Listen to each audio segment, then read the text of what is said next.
appropriate than usual. Linfield against Glentoran, football, the fans and the animals. With me this afternoon, one influential member from each side. Jim Cleary, captain of Glentoran, with 4 Northern Ireland caps, playing yesterday in his 3rd Irish Cup final. And George Dunlop, 313 first-team appearances in the Linfield goal, captain earlier in the season due to the enforced absence of Lindsay McKeown, and with 1 international cap when he kept a clean sheet against Israel in October. Comment on various subjects from them later.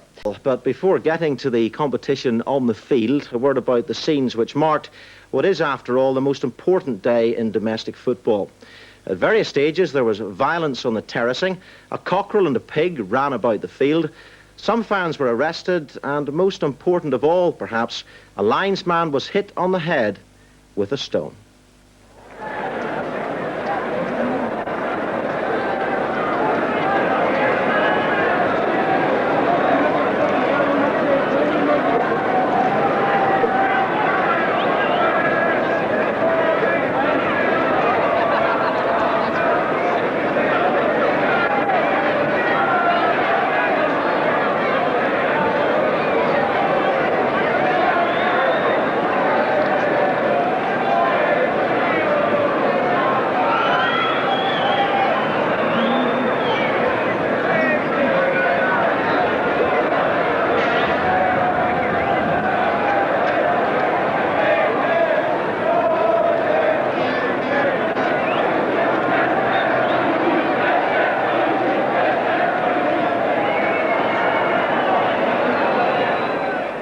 The responsibility for staging the match was that of the Irish Football Association. Some senior members met after the game and decided to make no statement.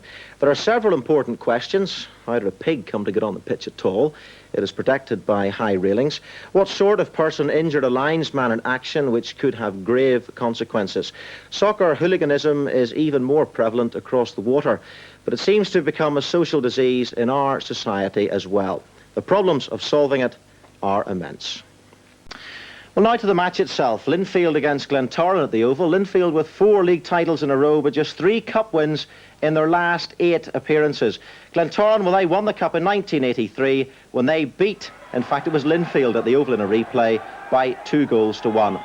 Your commentator at the match yesterday was Michael Nesbitt. The Oval Ground, Belfast, where Glentoran fans have gathered for nearly a century to express their allegiance to East Belfast. As preparations are completed for the 40th anniversary of victory in Europe, today also marks the 44th anniversary of the German air raid on the shipyards, which hit the Oval, destroying both pitch and grandstand. This is the 4th post-war meeting between these two teams, and Linfield's chances of breaking their duck were considerably weakened when Martin McGacky's cartilage failed in a lunchtime fitness test. McGacky's Europe's top scorer this season, and the unenviable task of replacing him goes to David McClurg in this, his first cup final. Peter Dornan there equals Linfield's club record with his 7th league title this season. This is his 6th cup final and his last, because he will retire once the two teams reach a decision. Glentoran defend their 100% success rate with a side with 1 major change from 1983. That's the loss of the central defensive pairing of Alan Harrison and Dermot Keeley. Barney Bars plays there today, and that incidentally is exactly where Linfield want him, because with 16 goals from his occasional appearances in midfield, Bars is the club's 2nd highest scorer this season.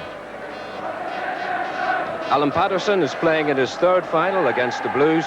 He's the only survivor from 1973, a match in which he had to leave the field with a dislocated shoulder. The referee is Bobby Stewart from Finicky, and like his 2 linesmen, he's on FIFA's World Cup panel.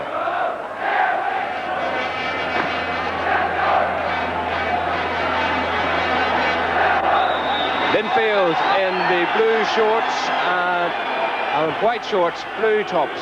Kick off the 1985 Irish Cup final. They're playing from right to left in the first half.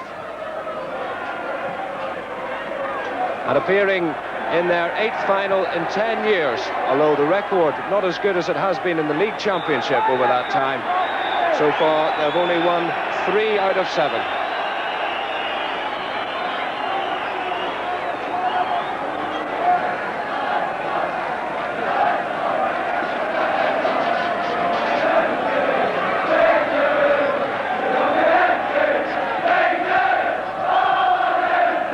Belfast free kick.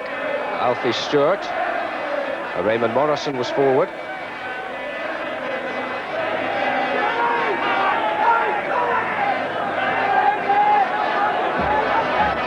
First touch for Colin Crawford.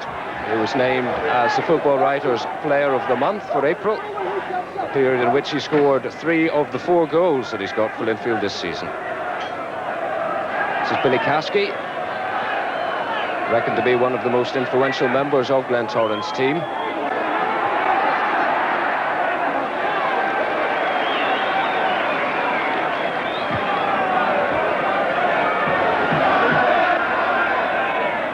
Doherty.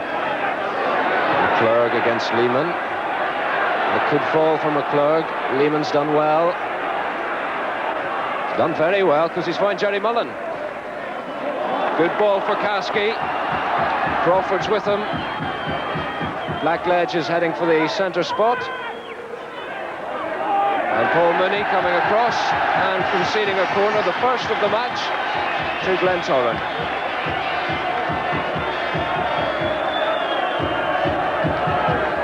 George Dunlop marshalling his defensive forces. It's Colin Crawford on the near post. It's Cleary's corner. Mullen, and the head out by Gibson. Cleary.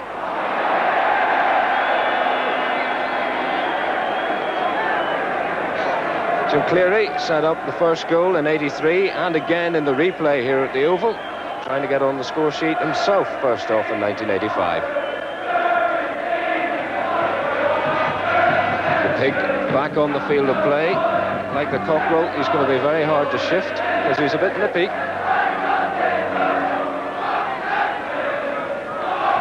Lehman's header. Jerry Mullen penalised. Well, not quite where Lindsay McKeown would like to take the free kick from.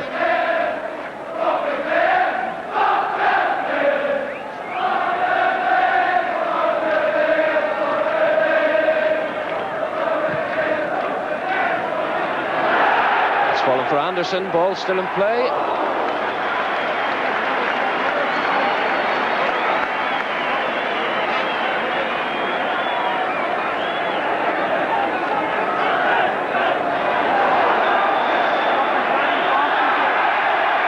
The referee will have to stop the match there for a moment. Paul Mooney being penalised for a rather brutal tackle on Alfie Stewart. A moment of indecision just a minute ago. The Glentoran defence having a penalty appeal turned down. All waiting except for Alan Patterson, who made the important save.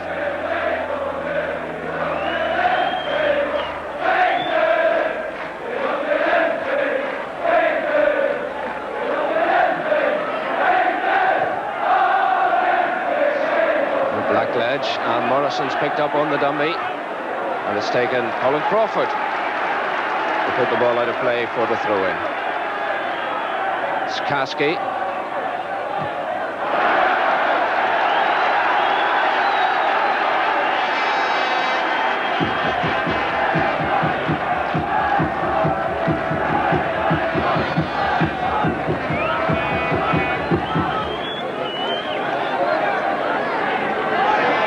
It's Jerry Mullen by the near post for Glentoran.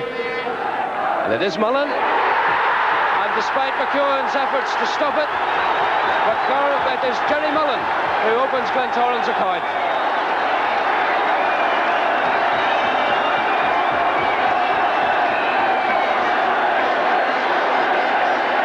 It was Jerry Mullen who scored first in 1983, and it's Mullen again at the near post. McEwen tried to keep it out, but it's Jerry Mullen with the first goal of the 1985 final.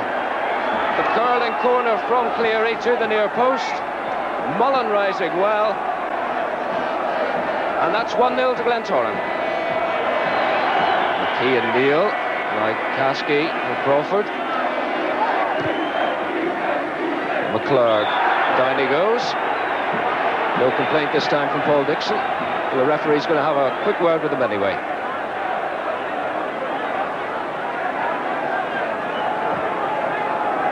Anderson. Take on Lehman.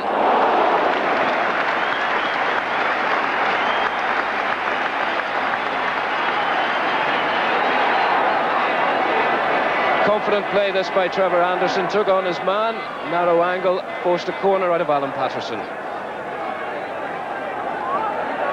The signal from Lee Docherty. Short, a mistake by Morrison. Another chance for Docherty to float one in.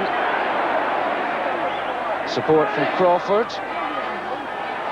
McClurg and Jeffrey are there.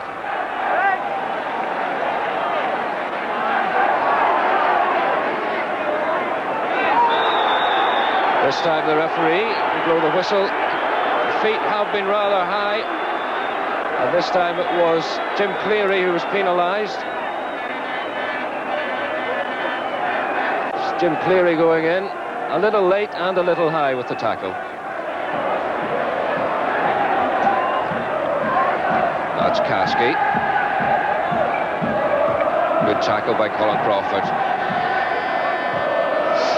And once again, that was a very bad follow-through by Barney Bars.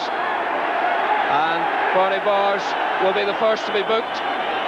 He obviously considers himself ill done by, but the referee must keep control of this match.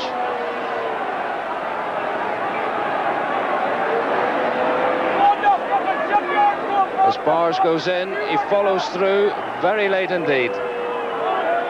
And it's probably the accumulation of all the little niggling incidents over the last few minutes which gets his name in the book. But the referee proper to do so and stamp some authority on the match. It's Blackledge. Mullins calling for it left. Glentoran have 4 against 3. Cleary's gone through the middle, and Mooney makes a very timely interception.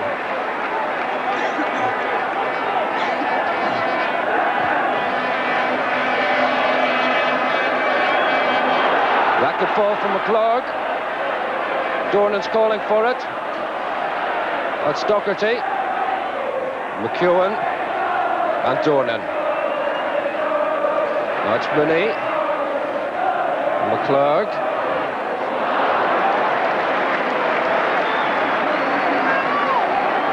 Got a tough job today, David McClurg, coming into the side at lunchtime when Martin McGahey had to withdraw when his cartilage snapped in a lunchtime fitness test.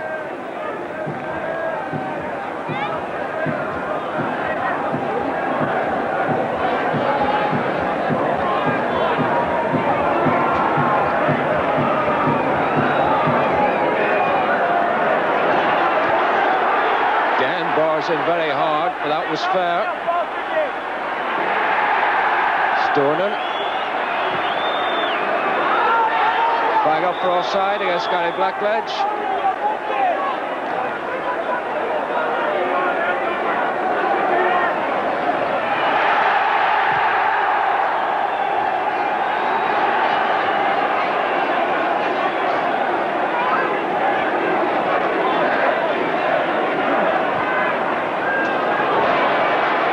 McClurg. Now Mooney. Got Anderson forward. Also McKee.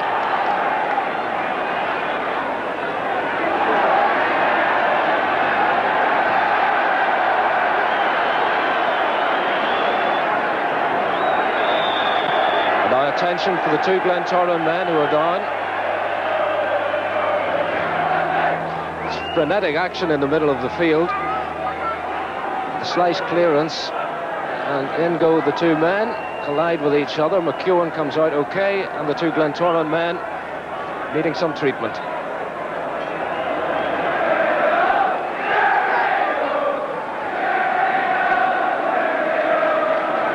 That's Raymond Morrison. He's going to have to leave the field of play.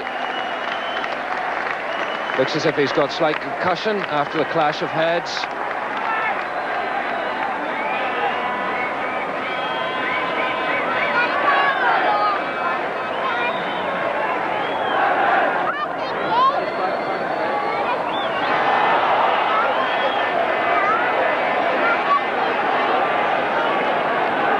Glentoran for the moment down to 10 men. Mooney's through to the near post, Dornan up, header by Dixon.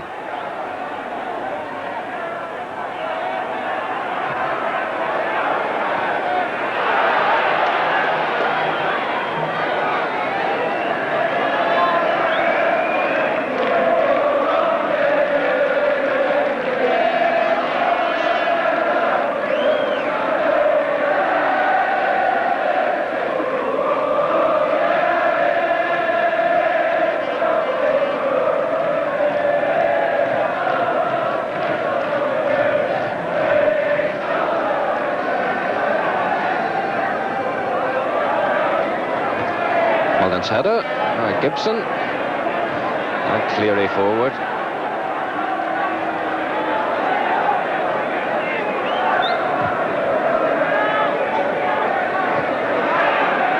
Five minutes to go in the first half.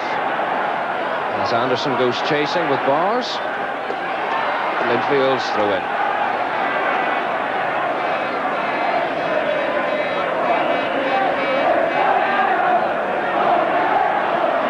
Crawford waited for Jeffrey to arrive. Will fall in any case for Doherty.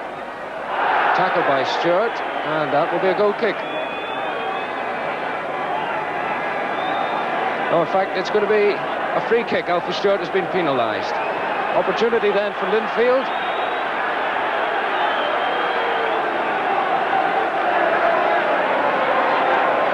Two-man wall. Stewart and Jim Cleary. Two Linfield men over the ball are McEwen and Lee Doherty. The referee wants the ball back the full 10 yards. Crawford on the run to the near post. McEwen. And George Gibson has equalised for Linfield.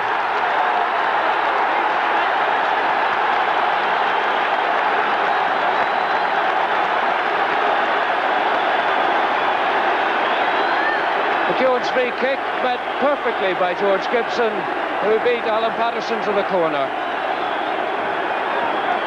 The perfect cross, the perfect header. Patterson got a hand to it, but he couldn't stop it reaching the net.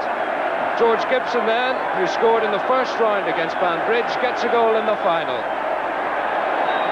That's Johnny Jemison, the Glentoran substitute, already has two winners' medals, and funnily enough, one with Glentoran, one with Linfield.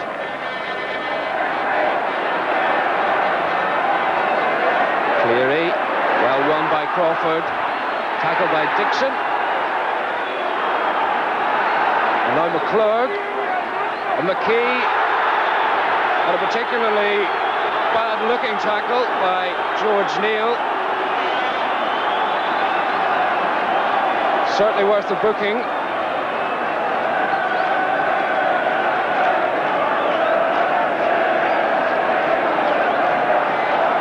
The defence so short with the short back tackle, which McClurg intercepted. And a very late tackle that indeed by George Neal. Linfield very handily placed for this free kick. McKee over now, McEwen, low drive into the box.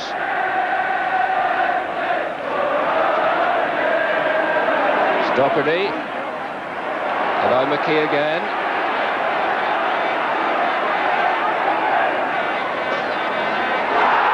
And again McKee goes down from a tackle from George Neal. The referee choosing to ignore it. Waves play on. Kasky in possession and fouled by McEwen.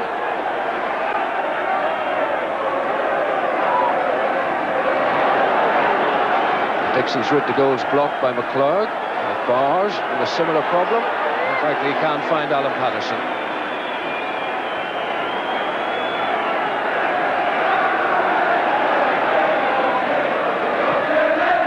Flag up for offside against Blackledge.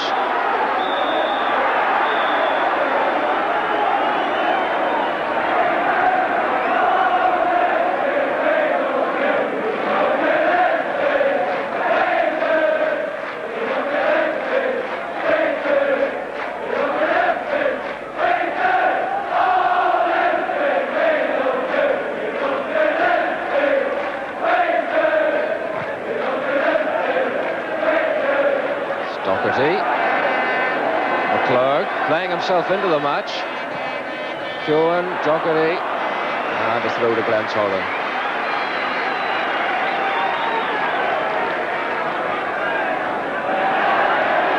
Rooney, Doherty. Ball still in play as Doherty puts it over to the near post, and an important header by Barney Bars. By McEwen. Best effort of the match from Lindsay McEwen, and forcing a good save out of Alan Patterson in the Glentoran goals. The original cross from Lee Doherty. Clearance from Bars. And McClurg's touch, setting up McEwen, who was coming in at speed. And he made Patterson stretch.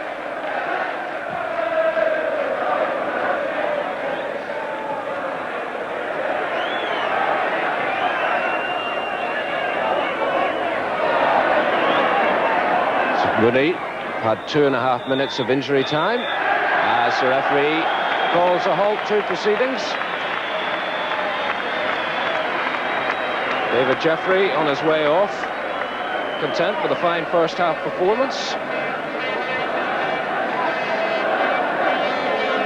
So it's all to be done in the second half. The teams leaving the field all square. Glentoran 1, Linfield 1. Glentoran having taken the lead through Jerry Mullen early in the half. Linfield coming back into it with a headed goal from the central defender, George Gibson. 1 each then at half-time. Raymond Morrison comes out to start the second half after he banged his head in that fall with his teammate Billy Caskey. But apparently the major problem was severe winding, so they're hoping he'll be all right for the second half.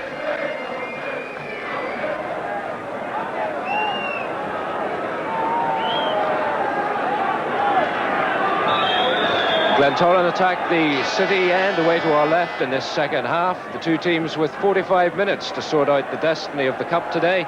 No replay in the first match. If it's still tied at full time, we go to a replay at Windsor Park next Saturday. It's George Neal.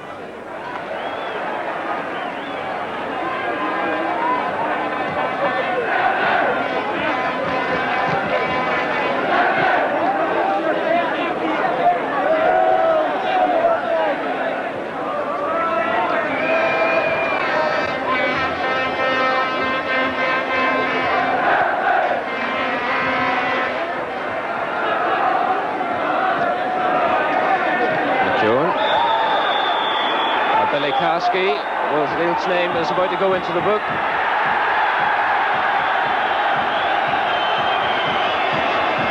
This is the 20th foul in the match so far. Caskey there jumping with Jeffrey as the ball fell for McEwen. Caskey came in with a second challenge.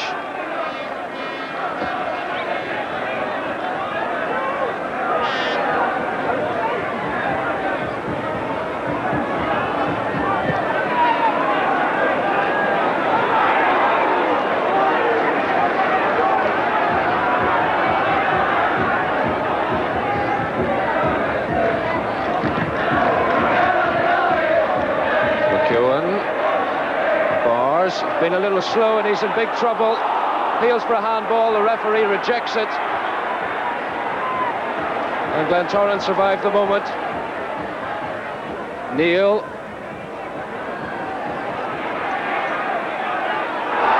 And Billy Caskey once again chops down a Linfield player, and he may well have to go this time.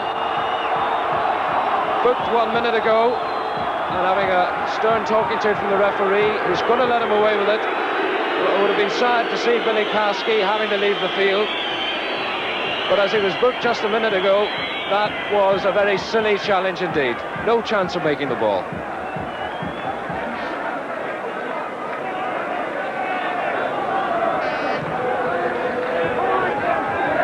Doherty and Anderson. Now McEwen and Doherty. Jeffrey.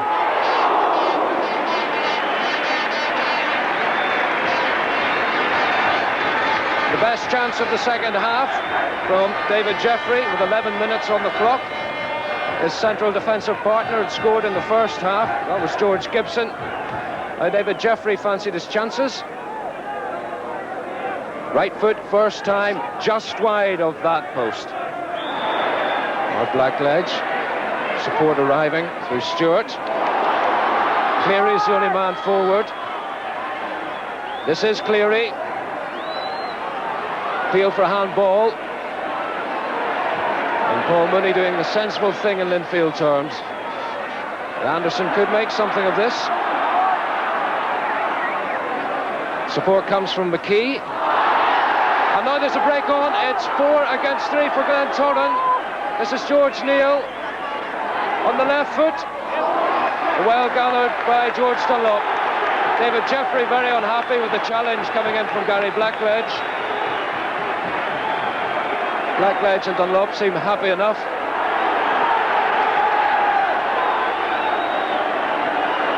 Jerry Mullen gone down, an incident off the ball.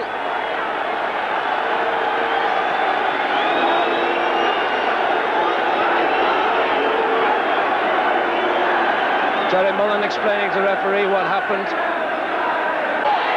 Bobby Stewart obviously didn't see what happened, but Oliver Donnelly was waving his flag. He said he did. And now the referee's going to go over and have a word with him. It was an incident off the ball.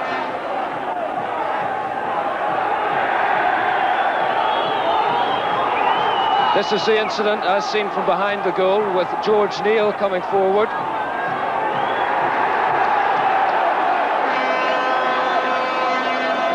George Neal going all the way for the shot.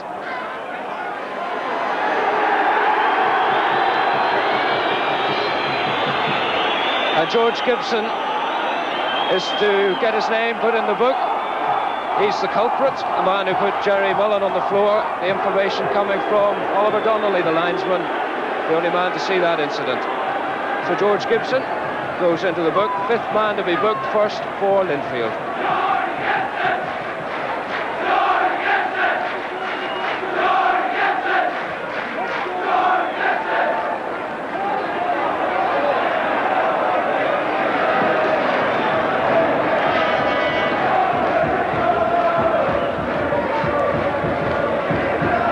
McClurg, McEwen and Crawford. This could be Doherty's.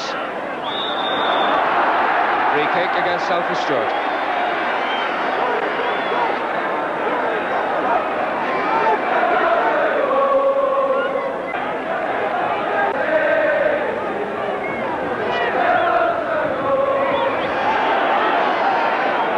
Gibson's going on a run. McKee, chip, Lehman's header. Dixon.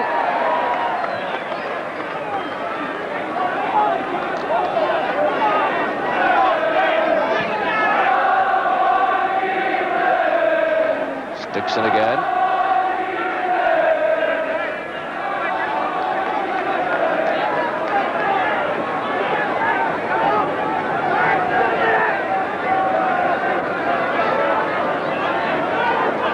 Donans there. Also was Anderson, nearly fell for him too. And that's a very, very tough one once again.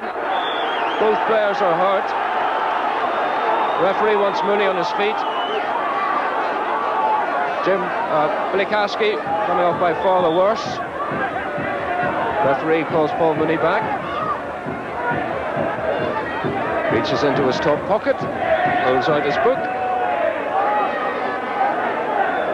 And Paul Mooney becomes the sixth player to be booked this afternoon.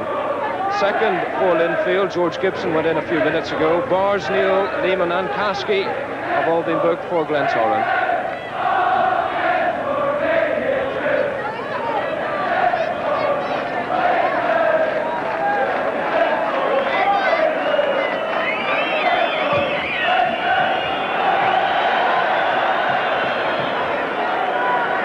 Taking a lot of stick this season, as Paul Dixon, but he's been playing rather well towards the end. Not at all typical of his recent form for the club. 20 minutes gone in the second half. This is Jerry Mullen. Jeffrey with him. Could make the byline. Blackledge was in the middle.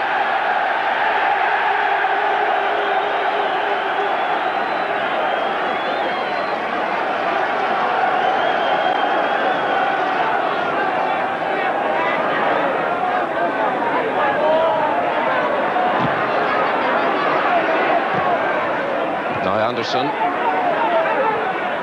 McKee, Doherty, Cleary,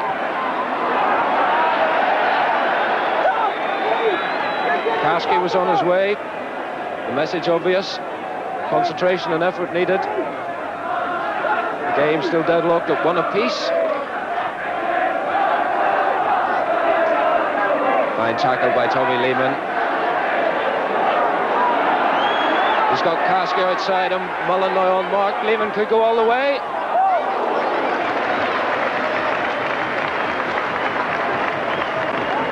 A confident run by Tommy Lehman.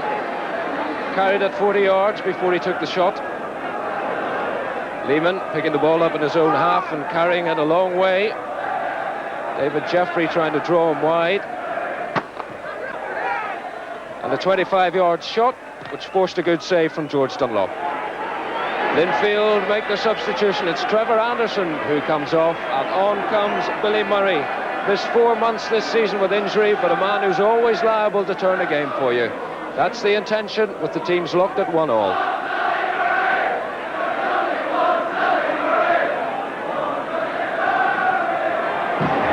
It's a good run by George Neal. He has men in the middle. He's going all the way. And David Jeffrey forced to concede a corner.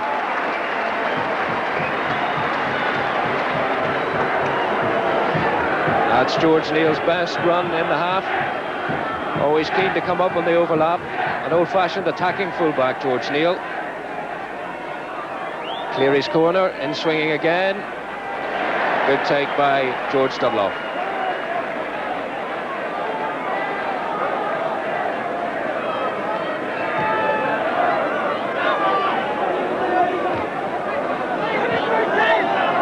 This is Kasky.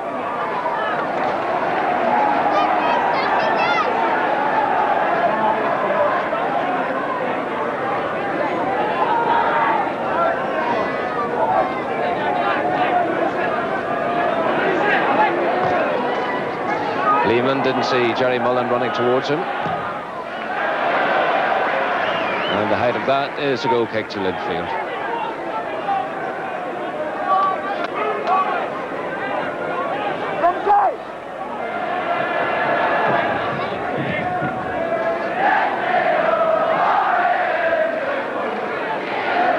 McKee and now Dornan.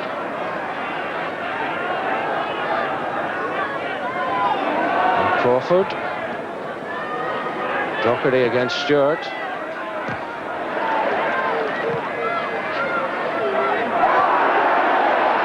Advantage being played, even if it was a free kick. This is Morrison. He hasn't seen Stewart, but he has seen Jerry Mullen. Mullen against Crawford. Down he goes, and the referee will not give a penalty.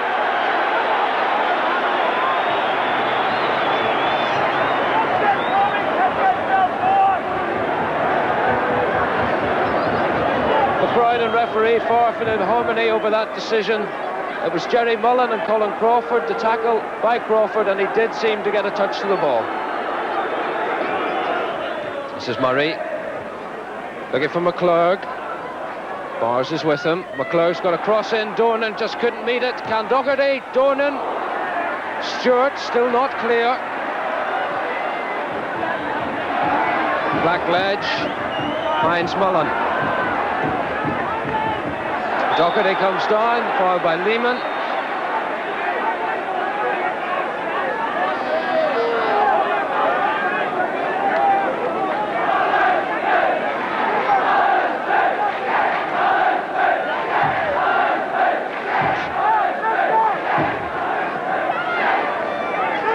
It's Mooney. McClurg's there, so's McKee, but so was Neal for Glentoran. Neal again. Crawford, appeal for a handball against Morrison. Free kick, which Crawford wanted to take quickly.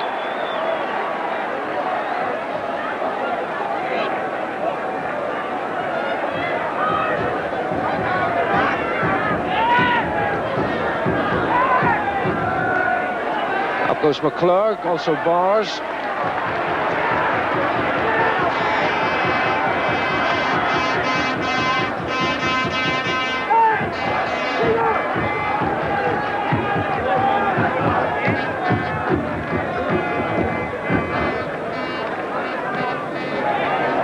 Gibson. George Neal. Another strong run by Neal. He's beaten two, but the ball's too strong. I don't think Kasky will make that one.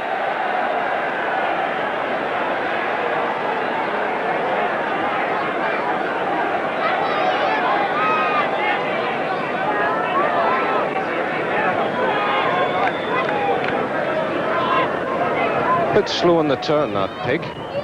Into extra time. Time added on by the referee for injuries. Referee checking his watch.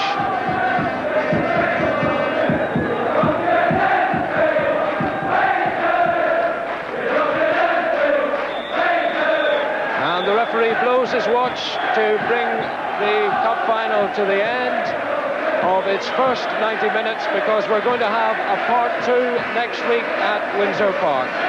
Today it finishes 1-1. The goals coming in the 23rd minute, when Jerry Mullen once again got his name on the scoreboard first, as he did in 1983. But it counts for nothing, because 4 minutes from half-time, up popped George Gibson, who you can see on the right of screen there, to head the equaliser for Linfield. Best chance of the second half, perhaps falling Linfield's way. A shot from David Jeffrey, which went just wide, but that doesn't count, and neither does this result, because the teams will meet again at Windsor Park next Saturday for part 2 of the 1985 Irish Cup final. Yes, wait for the sequel. A rather bruising confrontation. With me in the studio this afternoon, a player from each side, George Dunlop of Linfield, the international goalkeeper, of course, and Jim Cleary, who is 4 caps for Northern Ireland, the Glentoran captain. I'll start with you, George. Was it an enjoyable game to watch from the solitary position between the posts? No, I don't think it could be classed as an enjoyable game from my point of view. I think the conditions made it a bit hard, and the attractions going on off the pitch and what have you. So with the different things going on, hopefully maybe next week there'll be an improvement. Jim, George mentioned the pitch there. Now, there had been a lot of criticism about the nature of it. What's it been like to play on this season?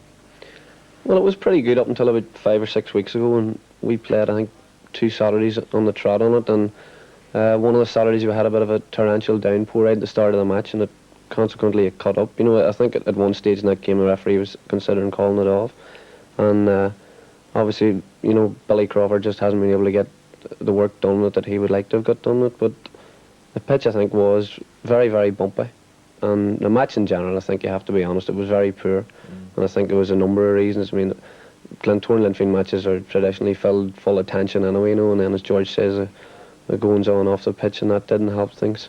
And hopefully it'll improve next week. Well, Jim, Lindsay McKeown said to me after the match that he felt the ball was a bit light. Did you find that? Yeah, he said to me, actually after about 10 minutes or so during the match, he said that I think that the ball was a little bit light, but I don't know, I think it was the same for both teams anyway, but those balls I think traditionally are a wee bit light, that particular type of ball. I don't think it made any difference to the match, to be honest.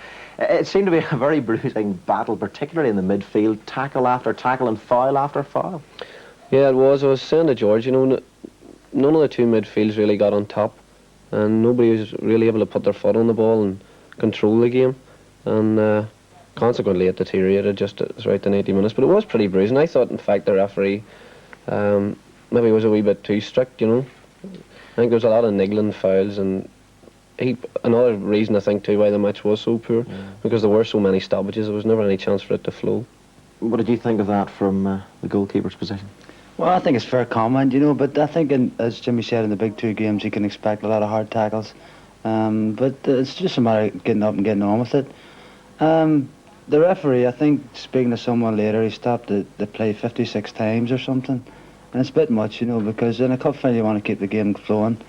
I don't want to be too critical of the referee, you know, but hopefully maybe next time it'll be an improvement, as I said. Well, the first goal of the game came after 21 minutes, 24 minutes in fact. It went Glentoran's way. They took the lead, and it all came from a Jim Cleary corner. Let's have a look at that now. Well, Jim, you took the corner. George, I could talk to you about it. Were you unsighted here or pushed off? Oh, I don't know. I was one of those when they said I'd get it on the way out. But I knew Jimmy was putting it in at the near post, and that's why I had extra players in there. But as I came, the ball seemed to die, and I think I can accept responsibility for that, you know.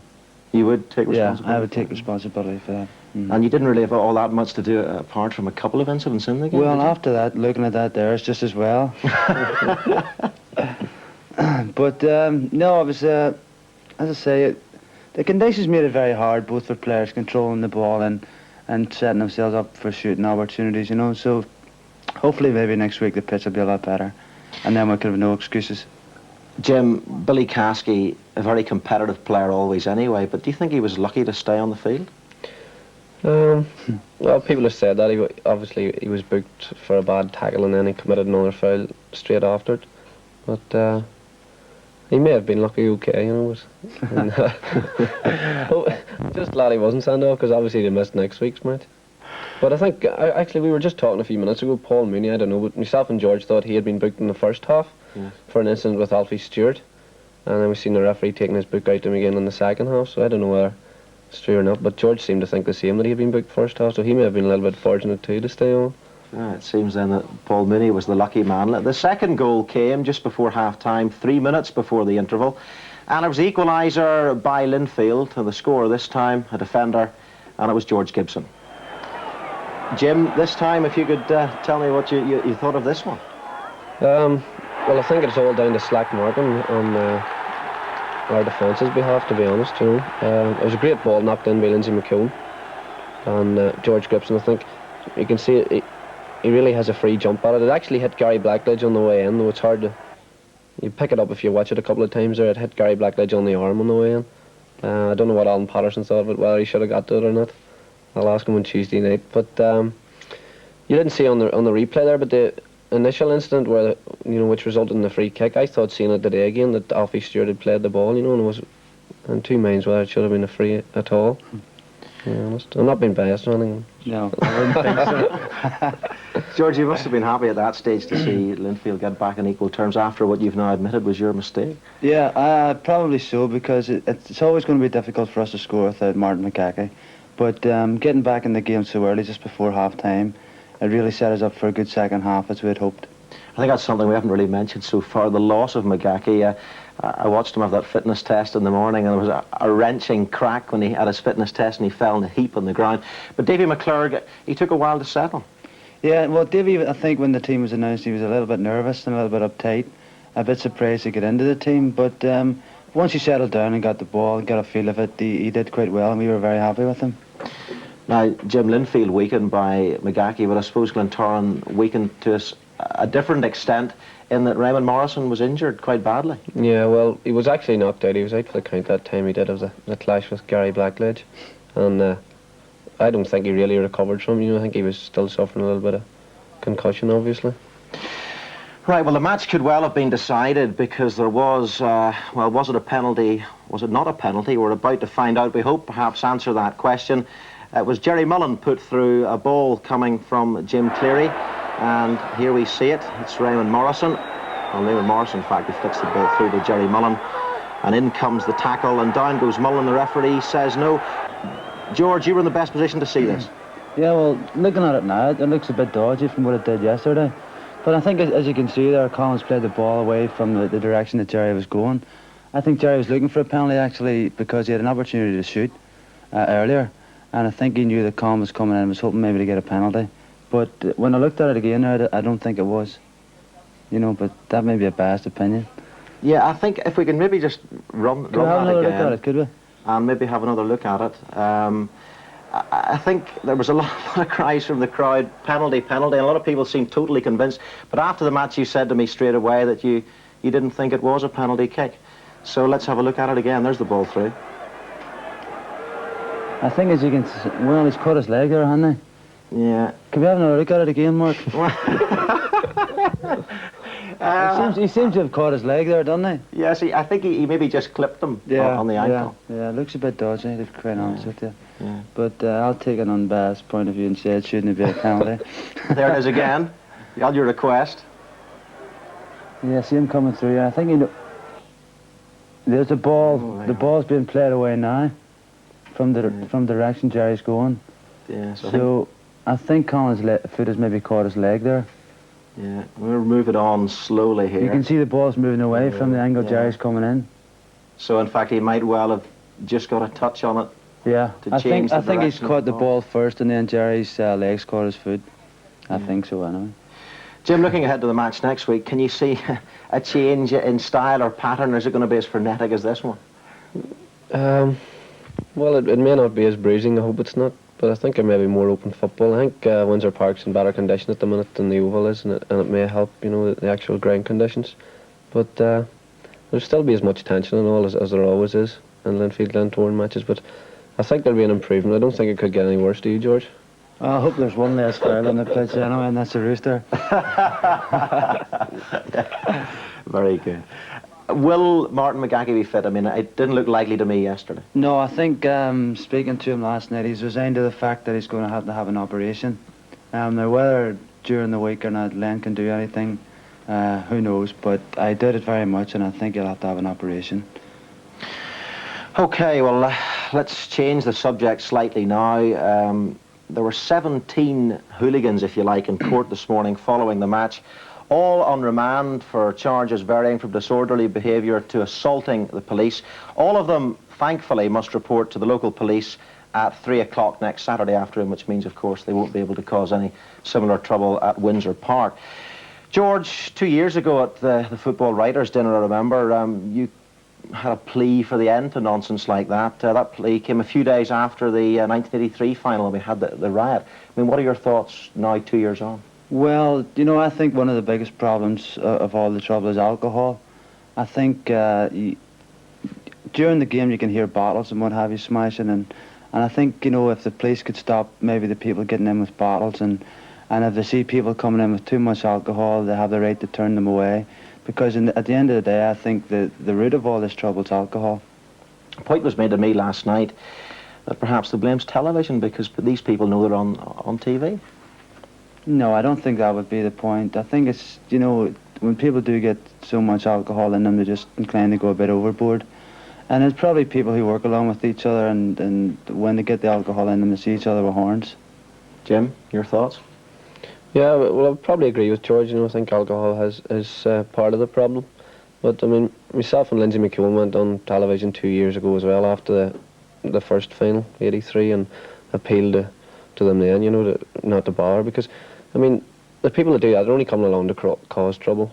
I mean, I'd prefer if they just came along and watched the match. But I mean, what do you do? I mean, it's been talked about now for a couple of years. It's a problem as well as, and nobody seems to have come up with a suitable answer to it yet. But I'd just appeal to them next week to go along and enjoy the football. Yeah, at least those 17 hooligans won't be at the match. They had to report to the police station or something. Yes. Should take those 11 in the green shirts with them as well. I'll lock them up. There's a few hooligans on the pitch too, I guess. One thing you notice whenever you're watching these fellas, certainly on that terracing on the far side opposite the grandstand, was that they don't seem to watch the game at all. They're chanting at each other like that, and they don't seem to watch the game. Yeah, well, they're coming along to support their clubs, or supposedly, you know, and it does have a disturbing effect on you as a player if you're on the pitch trying to get on with the game and all this is going on round about, you know. I mean, the instance at the start of the match as well, the throwing on that piglet and the rooster and that. I mean, although it may be funny for supporters, but as players we're keyed up to start the match at 3 o'clock, and we were out in the pitch yesterday from 10 to 3, and the kick-off wasn't until 8 minutes past 3. And at one stage, in fact, I went to the referee and I told him I was going to take the players off if he didn't start the match soon, because, I mean, we were 18 minutes on the pitch before the match was even started, which is ridiculous. The danger then of the game not starting at all? Well, not in effect. You know what I was saying to him was, like, get it cleared up. We come back out and play, you know. But it was a farce at the start, you know. On a lighter point to finish with, George, I think I said it on my radio commentary yesterday that you were chasing the pig before the match. If you had trapped it, it was an imminent danger because you would have bounced it twice and kicked it up the field. I mean, was that true? Well, actually I was a bit frightened to catch it in case it bit me, you know, so I just left it to other people to try and get it, you know. George and Jim, thank you very much indeed. Cheers.